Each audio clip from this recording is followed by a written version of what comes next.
News network 7 এর Facebook এবং YouTube পেজে আপনাদের সকলকে স্বাগত। আমি বনশ্রী রয়েছি আপনাদের সাথে। আর আজকে আমরা হাজির হয়েছি আমাদের আরো একটি বিশেষ পর্ব নিয়ে। আমাদের এই পর্বে আমাদের সাথে আমরা পেয়ে গিয়েছি রাজ্যের অন্যতম রাজনৈতিক ব্যক্তিত্ব শ্রী স্বপন দেবনাথ মহাশয়কে। স্যার, প্রথমেই আপনাকে স্বাগত নিউজ নেটওয়ার্ক 7 এর পর্বে। আমি আপনাদের স্বাগত জানাচ্ছি, শুভেচ্ছা জানাই।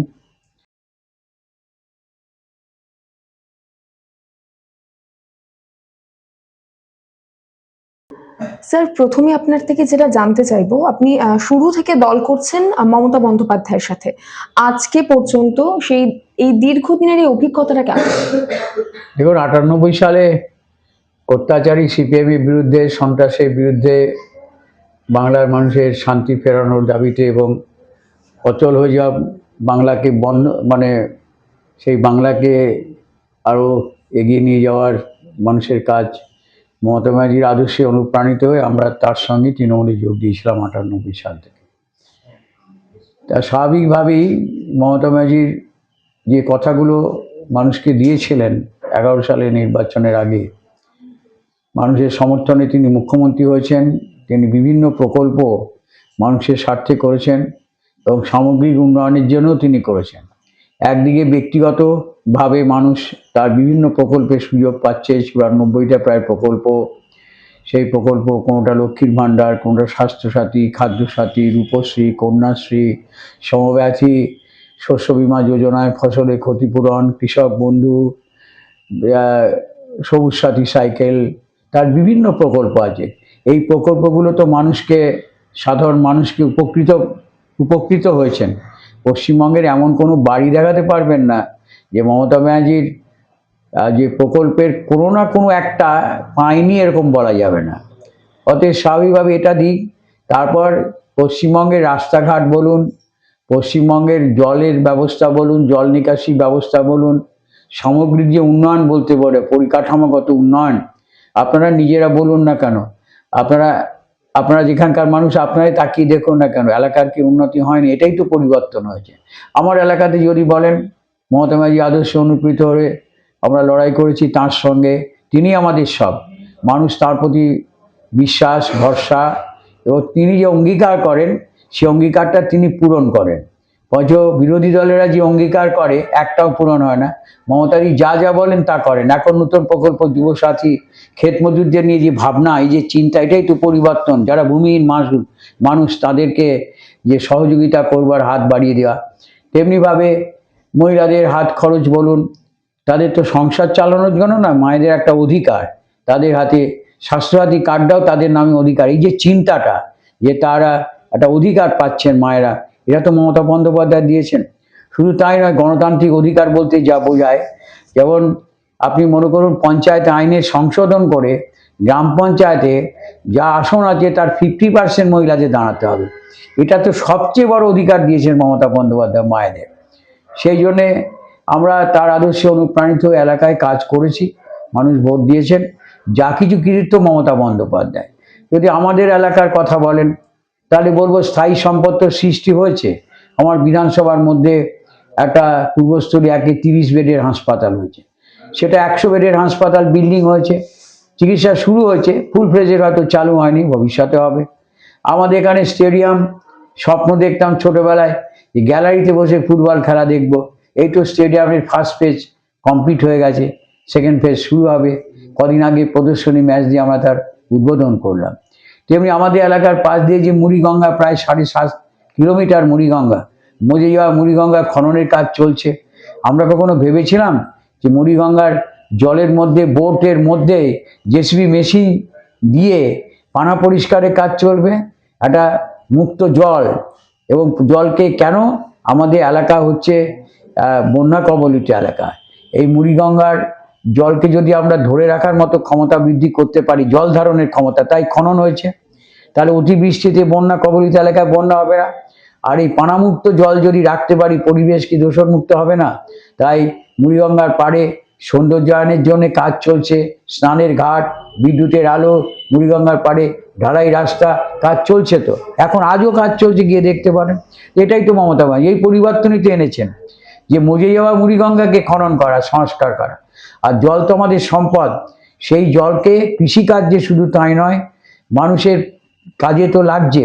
আমাদের চাঁদের বিল খনন হয়েছিল মমতাদি আসার পর, চাঁদের বিলে জমি জলে ডুবে থাকতো, এখন বিঘার পর বিঘা জমি চাষ হচ্ছে। আলু চাষ থেকে শুরু করে, পেঁয়াজ থেকে শুরু করে, সর্ষে থেকে শুরু করে, ধনে থেকে শুরু করে, ধান থেকে শুরু করে সমস্ত চাষ হচ্ছে। তো এটা পরিবর্তন নয়। তেমনিভাবে আমাদের এখানে স্থায়ী সম্পদ যেমন কিষাণ মান্ডি তৈরি হয়েছে, সেই কিষাণ মান্ডিটা কৃষকরা আসছে, বাজার হচ্ছে, এটাই তো পরিবর্তন এনেছেন যে গ্রামে গ্রামে কৃষকরা তারা তারা একটা মান্ডি পেয়েছেন বিনে পয়সায়, সেখানে তারা পাইকারি এবং খুচরা কেনা বেচা চলছে। কৃষকরা তাদের উৎপাদিত ফসল ভোরবেলা নিয়ে আসছে, পাইকাররা কিনে নিচ্ছে, সেখানে বিনে পয়সায় ফ্যান, লাইট, শৌচাগার সব কিছু। আমরা ভেবেছিলাম স্বপ্নে কিষাণ মান্ডিতে ওখানে কাজ মানুষ আছে, কিষাণ মান্ডি একটা আমাদের এলাকায় হয়েছে। তারপর একটা লোহার ব্রিজ দীর্ঘদিনে পড়ে থাকা, সেই ব্রিজকে শেরশাহের আমলের ব্রিজ, সেই ব্রিজ পাকা ব্রিজ তৈরি হয়ে গেল দারুণ সুন্দরভাবে।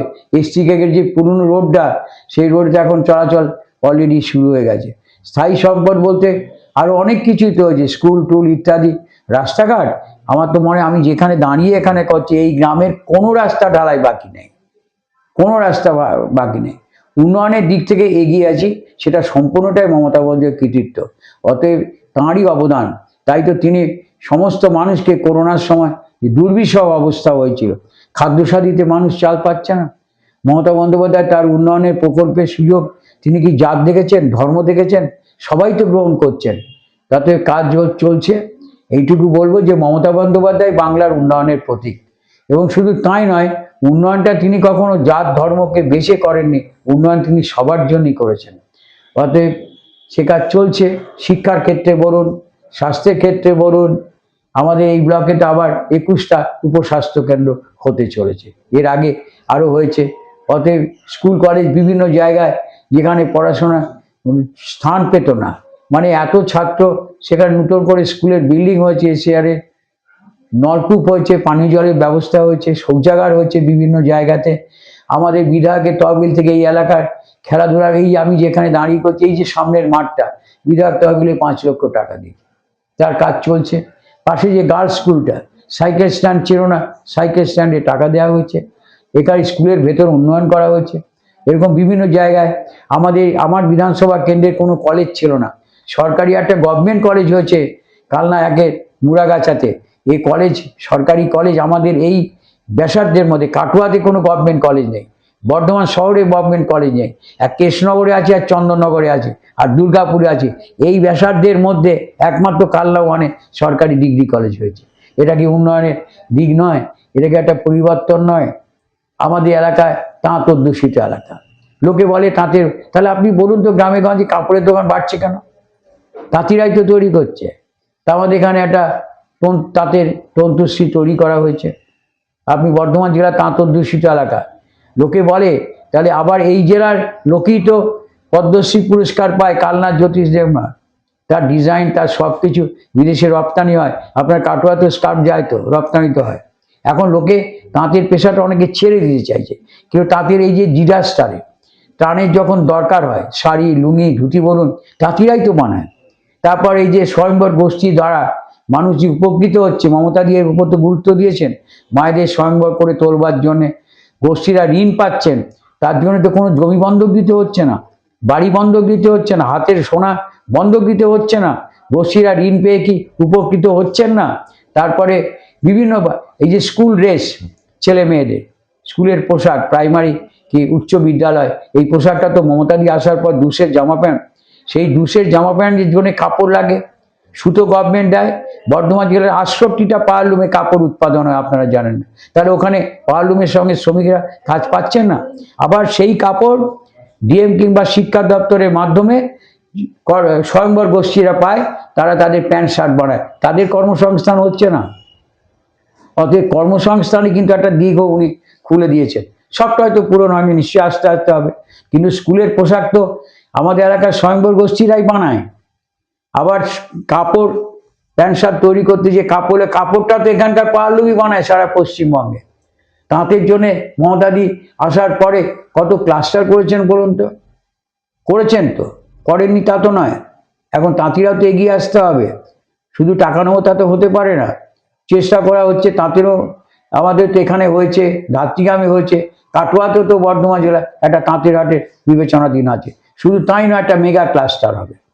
তার এই স্বপ্নগুলো, তার কারণ বাংলার তাঁত শিল্পীরা যাতে বেঁচে থাকতে পারে। বাম জামানাতে ধ্বংস করে দিয়ে গেছিল, এখন তো আছে। এই যে বিভিন্ন মেলা খেলা হয়, আপনার কেতুগ্রাম বলুন, কাটোয়া বলুন, বিভিন্ন তো যায়, ওখানে অংশ নেয় সরকারি উদ্যোগে। মেলাতে তাঁতিরা তাঁতবস্ত্র নিয়ে হাজির হয়, তাদের তো বিক্রি হয়। তাহলে এই মেলাগুলো সরকারি উদ্যোগে করার জন্য তো তাঁতিরা উপকৃত হচ্ছে না। এখন একটা কথা বাজারে বলে বেড়াই তো হলো না, তাঁত ধ্বংস হয়েছে। তাতে যে বাম জামানায় তো শেষ করে দিয়েছিল, তাকে তো আপনার কাটোয়ার দিকে তাকাতে না, পানুহাট ওই এলাকায় তো বিস্তীর্ণ এলাকায় তাঁতের রমরম, আমাদের এলাকাতেও ছিল। তো সেগুলো তো ভাবনা হচ্ছে। অতএব তাঁত শিল্পীদের জন্য এই শিল্পকে বাঁচাতে মমতা বন্দ্যোপাধ্যায় করেছে। আমি একটা কথা বলি আপনাদের, ধরো তাঁতের একটা সমবায় স্বশাসিত সংস্থা আছে তন্তুজ। তন্তুচি তাঁতিদের কাছ থেকে কাপড় সংগ্রহ করে না, মঞ্জুষা কি কাপড় সংগ্রহ করে না, বঙ্গস্থিত কাপড় সংগ্রহ করে, রিফিউজি হ্যান্ডিক্যাপ আর ডিপার্টমেন্ট তো কাপড় সংগ্রহ করে। সে তো তৈরি করা কাপড় পশ্চিমবঙ্গের কোনো না কোনো তো তাঁতি দিচ্ছে। তাহলে কি করে আসছে কাপড়গুলো? একটা বাম জামানায় একেবারে লোকসানে চলে যাওয়া তন্তুজ আজকে তো ঘুরে দাঁড়িয়েছে, 148 কোটি টাকা তারা দেনায় ছিল, লোকসানে ছিল। সেই তন্তুজ ঘুরে দাঁড়িয়ে এখন গভর্নমেন্টকে ডিভিডেন্ড দেয়, লভ্যাংশ দেয়। এটা কি পরিবর্তন নয়? আপনারা বলুন। অতএব তাদের কাপড়ের শোরুম কিন্তু বিক্রি হচ্ছে। বাংলার শাড়ি করেছেন, এলাকার লোকই তো শাড়ি দেয় না বাংলার শাড়িতে। দিল্লিতে শোরুম ইত্যাদি, আমাদের 64টা শোরুমে কাপড় যে বিক্রি হতে, এদের তৈরি করা, বাংলার তাঁত শিল্পীদের তৈরি করাই তো কাপড়। শান্তিপুর বলুন, পুরুলিয়া বলুন, নদিয়া বলুন, সব তো হচ্ছে। তাহলে অতএব তাঁত শেষ হয়ে গেছে। তাঁতের পেশাতে অনেকে নিযুক্ত হতে চাইছেন না, কিন্তু তাঁতের পুনর্জীবনের জন্যে মমতা বন্দ্যোপাধ্যায় আপ্রাণ চেষ্টা। এবং যেভাবে সিপিএম জামানায় সব শেষ হয়ে গেল, আবার তো ঘুরে দাঁড়াচ্ছে, চেষ্টা হচ্ছে।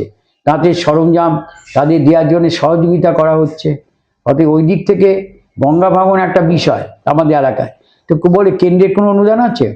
তাহলে বলুন, আমাদের একটা তামাঘাটে কাজ চলছে, তো কিশোরীগঞ্জ মনমতো ডুবে গেছে, চলে যান, গঙ্গার ভাঙনে কাজ চলছে বোল্ডার দিয়ে, সমস্ত রাজ্য সরকারের অর্থে। অতএব গঙ্গা ভাঙন রোধে তো কেন্দ্র তো নীরব, নিশ্চুপ। তাদের তো দায়িত্ব, তো গঙ্গা তো জাতীয় নদী। তাহলে গঙ্গা ভাঙনে রোধ করার জন্য তো কেন্দ্রকে এগিয়ে আসতে হতো, কিন্তু মমতাদি তো বাঁচাচ্ছেন। এই পূর্বস্থলীর দিকে কাজ চলছে, দেখুন আপনারা এখনই জান না কিশোরীগঞ্জ মনমুড়ে কাজ চলছে।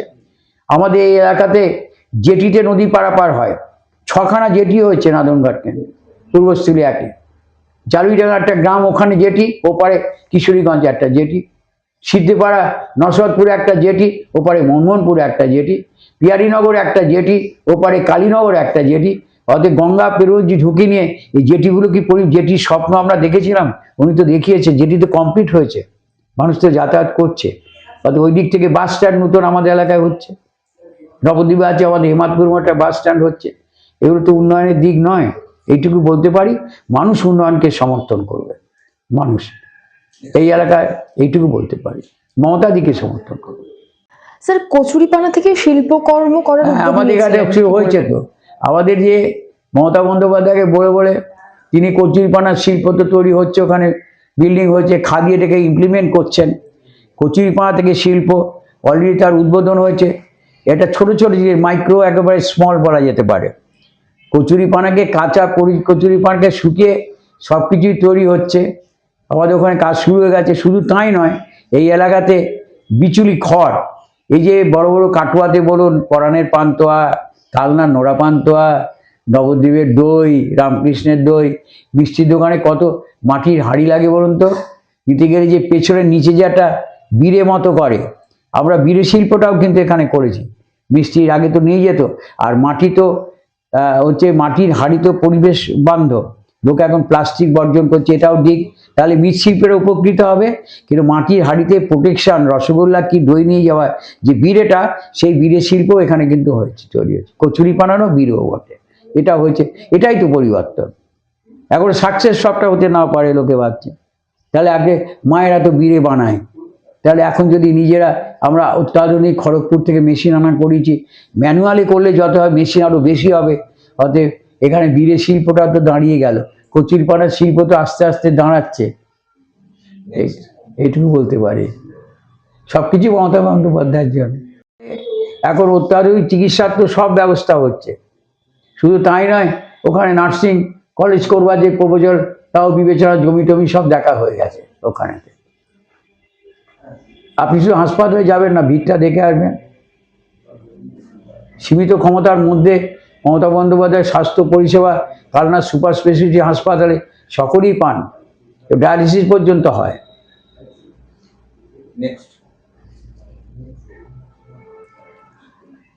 তিনি তো কভার করে দিয়েছেন এই বিধায়ক থাকাকালীন কি কি উন্নয়নমূলক কাজ হয়ে গেছে। বিধায়কের পাশাপাশি আপনি একজন রাজ্যের মন্ত্রী। আচ্ছা স্যার, বিধায়কের পাশাপাশি আপনি দীর্ঘদিন রাজ্যের একজন মন্ত্রী, আপনার দপ্তর প্রাণী সম্পদ বিকাশ দপ্তরের। দেখুন, আমার দপ্তর, আমি মমতা দি আমাকে দায়িত্ব দিয়েছিলেন মন্ত্রকের, তিনি আমাকে তন্তুজের চেয়ারম্যান করেছে। তন্তুজ এখন লসে যায় না, লাভে যায়, বাম জামানা লসে চলত। প্রাণী সম্পদ এই ব্যাপারে এই মুহূর্তে ভারতবর্ষের ডিম উৎপাদনে, মাংস উৎপাদনে আমরা প্রথম আছি, ডিম উৎপাদনে আমরা চতুর্থ স্থানে আছি, আর দুধ উৎপাদনে গ্রোথ রেট যে আছে, জাতীয় গ্রোথ রেটের চেয়ে আমরা অনেক এগিয়ে আছি। আমরা আশা করি আর কয়েক মাসের মধ্যে আমাদের সারা পশ্চিমবঙ্গে 1,500 কোটির ওপর ডিম লাগে, সেটা আমরা এখন প্রায় 1,500-এর ওপর ডিম উৎপাদন করছি। তাহলে ডিম উৎপাদন দুভাবে, হয়তো মুক্তাঙ্গনে চাষ আর হচ্ছে পোলট্রি ফার্মের মধ্যে চাষ। এই যে মানুষ যেমন ছেড়ে হাঁস মুরগি পালন করে না, তা স্বয়ংবর গোষ্ঠী মায়েদের তো হাঁস মুরগি প্রায় প্রতি বছর 1 কোটির ওপর দেওয়া হয়, একটা আয় ওদের বাড়ানোর জন্যে, আর ডিমের আমাদের যে ঘাটতিটা আছে পূরণ করার জন্য। Now we are in a 4th position, আমরা ভারতবর্ষের মধ্যে এগিয়ে চলেছি। অত ওই দিক থেকে মাংস উৎপাদনে আমরা প্রথম আছি, ডিমে, জাতীয় গড়ের দিক থেকে দুধ উৎপাদনে আমরা অনেকটাই এগিয়ে আছি। টানা 4 বার বিধায়ক হওয়ার পরেও কি কোথাও গিয়ে মনে হয় যে স্থানীয় মানুষদের জন্য কোনো কাজ এখনো বাকি থেকে গেছে? এখন ধরুন চেষ্টা করেছি সব রকম কাজ করবার। আমি ব্যক্তিগতভাবে সকাল থেকে মানুষের পাশেই দাঁড়িয়ে থাকি, এলাকাতে পড়ে থাকি, চেষ্টা করি মানুষের কাজ করবার। বিশ্বাস মানুষ আমার উপর রাখে, আমিও মানুষের প্রতি বিশ্বাস রাখি, এইটুকু বলতে পারি। স্যার, আরো একটা বিষয় আপনার থেকে একটু জানতে চাইবো, সামনেই বিধানসভা নির্বাচন এবং সেখানে যদি পুনরায় মানুষ আপনাকে নির্বাচিত করেন, তাহলে পূর্বস্থলী দক্ষিণের মানুষের জন্য আর কি কি কাজ করবেন? দেখো, যে সমস্ত অসমাপ্ত কাজ আছে, আমি এইটুকু খুব দাবি করতে পারি, এলাকার মানুষের যেখানে যেখানে দরকার সবটা পূরণ করতে না পারলেও বিশ্রামাগার বলুন, বাস স্ট্যান্ড বলুন, পানীয় জল বলুন, স্কুলগুলোর চেয়ার বেঞ্চি টেবিল বলুন, বিল্ডিং বলুন, 10 ক্লাসকে 12 ক্লাস বলুন, যা যা গ্রামীণ পরিকাঠামো করতে যা যা দরকার আমি সাধ্যমতো চেষ্টা করছি, সবটাই মমতা বন্দ্যোপাধ্যায়ের অনুপ্রেরণায়। বাকি কাজগুলো আছে সম্পন্ন করব। এখন আমার একটা এই এলাকায় বলা শুরু করেছি, এখানে কোথাও সোলার লাইট, কোথাও হাই মাস্ট লাইট জ্বালা হচ্ছে, অন্ধকারের জায়গায়। আমাদের এখানে আধার কলোনি বলে একটি গ্রাম ছিল, একবারে বাঁশতলায় ঘুটঘুটে অন্ধকার, সেই আধার কলোনিতে আলো জ্বালিয়েছি তো, আধার কলোনিতে জল নিকাশি, পানীয় জল মানুষ পাচ্ছে তো, আধার কলোনিতে এখন আলো কলোনি তৈরি হয়েছে। বাঁশদা বিলকে খনন করে বিলের চারপাশে ঢালাই রাস্তা, বিদ্যুতের আলো সব তো করা হয়েছে চুরো মাছকে বাঁচানোর জন্যে। মমতা বন্দ্যোপাধ্যায়কে তো আমাদের উৎসাহ দেন, খাল বিল আর জলাশয়ে ভরা, রূপসী বাংলা কন্যা, ওদের সবাই যত্ন করো, ওরা আমাদের অনন্যা। এই থিমকে নিয়ে 25-26 বছর চালিয়ে গেলাম তো, হচ্ছে তো, মৎস্যজীবীরা উপকৃত হচ্ছে না। তাহলে আর বাকি যে কাজ আমাদের এলাকাতে বিভিন্ন জায়গায় শিশু উদ্যান করেছে, চাঁদবিল বলে একটি পার্ক আছে বড় কয়েক একর জমি, সেটাকে সাজানোর চেষ্টা চলছে। মোটপুরে একটা কমিউনিটি হল, সেই কমিউনিটি হলটাকে নতুন করে আপনাদের কালনার পুরো কি পুরো আরে আপনাদের যে কাটোয়া যে আছে আপনাদের কি বলে, হ্যাঁ, সংহতি মঞ্চের আদলেতে ওখানে চেষ্টা চলছে করবার। আমাদের এখানে নজরুল মঞ্চটাকে রিপেয়ারিং করে এখানেও একটা কমিউনিটি হল বানানো হয়েছে। আমি যেখানে বসে আছি এটা তো লোক সংস্কৃতি চর্চা কেন্দ্র, মতামতে অনুমোদন দিয়েছেন তো, এখানে সারা বছর ধরে তো কালচার হয়। উপর একটা আর্ট গ্যালারি বানানোর জন্য বিধায়ক তহবিলে অর্থ দিয়েছে, ওখানে চেষ্টা চলছে সাজানোর। আর যেখানে বসে আছি এখানে লাইব্রেরি আছে, লোক সংস্কৃতি চর্চা কেন্দ্র সারা বছর এখানে লোক সংস্কৃতি উৎসব হয়, বছরে প্রত্যেকটা মাসেই একটা করে প্রোগ্রাম থাকে। ওই অফিসে বসেই তো করছি আমি আপনাদের সঙ্গে কথা বলছি। আমাদের লাইব্রেরি আছে, সব আছে। দেখুন, মমতাদি মুখ্যমন্ত্রী, তার প্রেরণাতেই সব কাজ হয়েছে। মানুষ মমতাদিকে চেনে, স্বপন দেবনাথকে চেনে না। মমতাদি মুখটা দেখছে মানুষ, যে যাই বলুক মমতাদিকে মানুষ সমর্থন করবেন। এখানে আমি প্রার্থী নই, মমতাদি প্রার্থী।